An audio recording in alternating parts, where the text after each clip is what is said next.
IPL 2026కు సన్నాహాలు మొదలయ్యాయి. త్వరలోనే వేలం నిర్వహించేందుకు బీసీసీఐ కూడా రెడీ అవుతుంది. అయితే ఈ క్రమంలోనే చెన్నై సూపర్ కింగ్స్ ఫ్యాన్స్ కొంచెం ఆందోళన చెందుతున్నారు. ఎందుకంటే వాళ్ళ టీం రిలీజ్ చేయబోయే ఆటగాళ్లు వీళ్ళే అంటూ కొంతమంది పేర్లు అనేవి బయటకు వచ్చినాయి. అయితే ఈసారి జరిగేది మెగా వేలం కాదు, మినీ వేలం కాబట్టి టీం ఎంత మందిని కావాలనుకుంటే అంతమందిని ఉంచుకోవచ్చు, ఎంత మందిని కావాలనుకుంటే అంతమందిని వదిలేయచ్చు. అందుకే సిఎస్కే 5 ప్లేయర్లను వదిలేస్తుంది అనేది సోషల్ మీడియాలో బాగా టాక్ మొదలైంది అన్నమాట.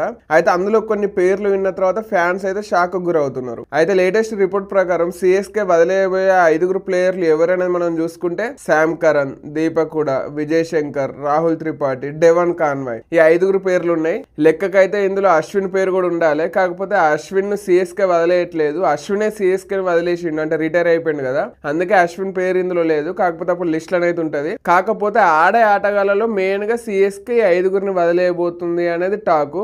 అయితే ఇందులో మన ఇండియన్ ప్లేయర్ల గురించి ఎవరు ఆందోళన చెందట్లేదు. ఎందుకంటే దీపక్ కూడా, విజయ్ శంకర్, రాహుల్ త్రిపాఠి పెద్దగా ఏం ఆడలేదు, మొత్తం బొక్క పెట్టారు సిఎస్కే, అందులో ఎటువంటి డౌట్ లేదు. కాకపోతే శామ్ కరణ్ అట్నే కాన్వాయ్, వీళ్ళిద్దరిని ఎందుకు వదిలేస్తున్నది సిఎస్కే అనేది ఫ్యాన్స్ లో టెన్షన్ అన్నమాట.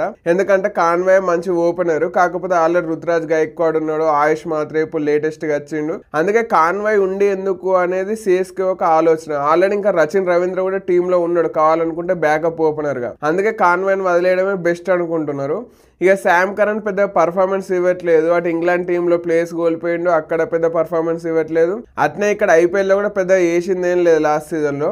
అందుకే మనోని కూడా వదిలేయాలని సిఎస్కే డిసైడ్ అయింది. అయితే వీళ్ళందరినీ వదిలేస్తే సిఎస్కేకు లాభమా నష్టమా అనేది కనుక మనం చూసుకుంటే, వీళ్ళను లాస్ట్ ఇయర్ సిఎస్కే ఎంత కొన్నదో మనం చూసుకోవాలి. కాబట్టి ఒకసారి వీళ్ళ ప్రైజ్ లో కనుక మనం చూసుకుంటే, దీపక్ హుడాను 1.7 కోట్లకు కొన్నది, కాన్వాయ్ని 6.25 కోట్లకు, త్రిపాఠినేమో 3.4 కోట్లు, శామ్ కరణ్ ఏమో 2.4 కోట్లు, విజయ్ శంకర్ ఏమో 1.2 కోట్లు. ఇక అట్నే అశ్విన్ ఎట్లయినా రిటైర్డ్ అయింది కాబట్టి మనోని 9.75 కోట్లు. వీళ్ళందరినీ వదిలేస్తే సిఎస్కే పర్సులోకి మళ్ళీ ఈ మనీ అంతా కౌంట్ అవుతుంది అన్నమాట.